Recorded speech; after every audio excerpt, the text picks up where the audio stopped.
한일 수교 50주년을 맞이하여 오늘은 한일 수교 50주년이 되는 날이지만 한일 관계는 그 어느 때보다 냉랭합니다.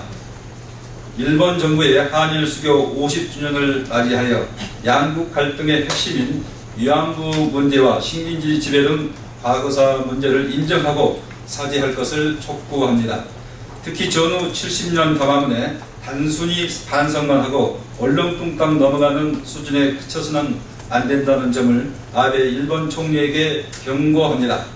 과거사에 대한 일본 정부의 분명한 태도가 양국 갈등을 해소하고 얼어붙은 한일 관계를 정상화하는 길이라는 점을 강조합니다.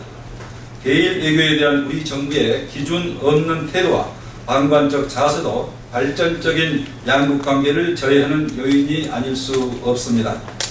한일 양국 관계를 미래지향적으로 발전시키기 위해서는 과거사 문제와 역사 왜곡, 종군 위안부 문제 등에 대한 분명한 매듭을 짓는 토대에서 양국 관계가 진전되어야 함을 거듭 밝힙니다.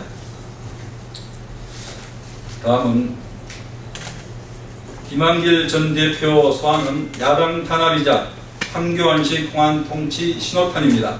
검찰이 성완종 전 경남기업 회장과 친분이 있다는 이유만으로 아무런 물증도 없이 김한길 전 대표를 소환하겠다는 것은 적반하장입니다. 성 전 회장이 돈을 주었다고 거명한 권력 실세들 중 고작 이완구 전 총리와 홍준표 경남지사를 수사한 것 말고 검찰이 그동안 한 일이 무엇입니까? 나머지 대통령 측근 실세들에 대해서는 형식적인 서면조사로 때운 검찰이 김 전 대표를 소환하겠다는 것은 황당무계한 일입니다. 부실축소 수사도 모자라서 야당 탄압으로 전대미문의 권력형 게이트 물타기 하려는 검찰의 짜맞추기 수사 행태의 경악을 금할 수 없습니다. 검찰이 불법 정치 자금과 대선 자금에 대한 진실을 밝히지는 못할 망정 국민의 눈을 가리고 그 악을 감추는 데 불몰하고 있음에 분노를 금할 수 없습니다. 공안검사 출신인 황교안 총리가 들어서자마자 전직 야당 대표를 소환하겠다는 점에서 우려했던 대로 공안 통치가 시작된 것으로 볼 수밖에 없습니다. 새정치민주연합은 검찰의 부실 축소 수사와 야당 탄압을 결코 묵과하지 않을 것입니다. 아울러 특검만이 친박 비리게이트 불법 대선 자금과 정치 자금 문제에 대한 실체적 진실을 밝힐 수 있는 유일한 대안임을 분명하게 밝힙니다. 다음은 주한미군 판적은 비밀방임 대책위원회 설치에 대해서 브리핑하겠습니다.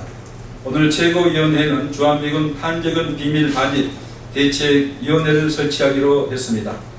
주한미군이 우리 정부도 모르게 판적윤을 비밀리에 반입되고 실험되어 온 사실이 밝혀졌습니다. 이에 새정치민주연합은 국민의 생명과 안전을 지키고 국민의 의혹을 해소하기 위해서 진실규명을 위한 기구를 설치한 것입니다. 곧바로 기구 구성에 들어갈 것이며 국민의 불안을 해소하기 위해서 현장 조사와 함께 대한민국 주권을 지키는 데 필요한 모든 조치를 추진하기로 했습니다. 다음은 70년대식 언론 탄압, 청와대의 시계는 거꾸로 돌고 있습니까?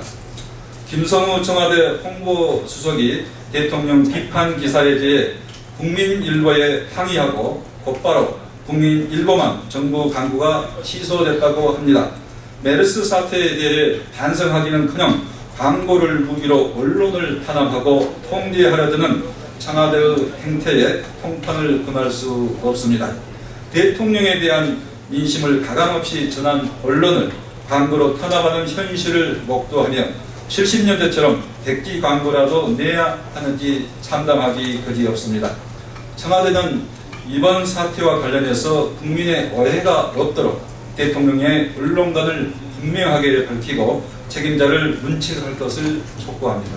이상입니다.